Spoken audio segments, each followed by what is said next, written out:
দর্শক কি বলবো আসলে আপনাদেরকে, খুবই সুন্দর একটি দৃশ্য। একদিকে যদি এটি কষ্টের, অপরদিকে দেখতে খুব ভালো লাগছে।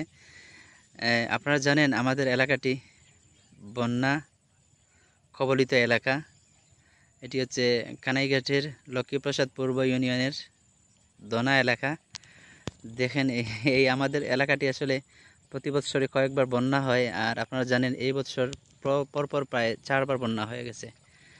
আর যখন খুব বেশি বন্যা হয়ে যায় তখন মানুষের গবাদি পশুগুলো, হাঁস মুরগি, যাদের ছাগলগুলো আছে, তারা আসলে এগুলো নিয়ে খুবই কষ্টে থাকে। এই যে দেখেন, এই ওখান থেকে ওখানে নিতে হলে মানুষ যে ভেলায় করে, কলা গাছ দিয়ে ভেলা তৈরি হয়, সেই ভেলায় করে মানুষ যাতায়াত করে। সেই ভেলাতে করে মানুষ বাধ্য হয়ে বকরিগুলো নিয়ে যাচ্ছে। সারাদিন ওই টিলাতে ছিল, এগুলা খাবারের জন্য দিয়ে গিয়েছিল।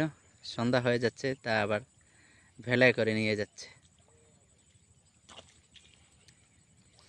বাকি কিতাবা বকরি কিন্তু মাননি ডেইলি কিতাবলা খান টিলা জানিয়ে দেওনি ডেইলি তোর টিলা খাওয়ানি জায়গা থাকে না নাইনি। ইলা কতদিন থাকি বন্যা হওয়ার পর বন্যা খবর হয়েছে এইবার 4-5 বার হয়ে গেছে।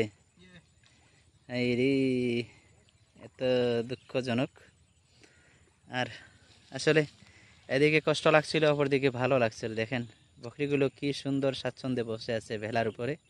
অনেক মানুষ ভয় পায় ভেলার উপর উঠতে, কিন্তু বকরিগুলো কি স্বাচ্ছন্দ্যে দাঁড়িয়ে আছে। আসলে মানুষ সব কিছুই অভ্যাসের দাস। আর আমরা তো মানুষ, ওরা জীবজন্তু, ওরাও প্রকৃতির সাথে লড়াই করে। ওরা প্রকৃতি যা নিয়ে আসে তার উপর ওরা সেগুলো দিয়ে অভ্যস্ত হয়ে যায়। পশু পাখিগুলোও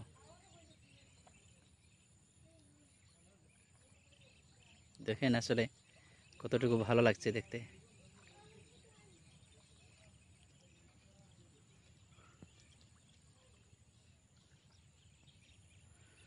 বাগনা কিতাবা বাড়িতে নিতে নি বকরি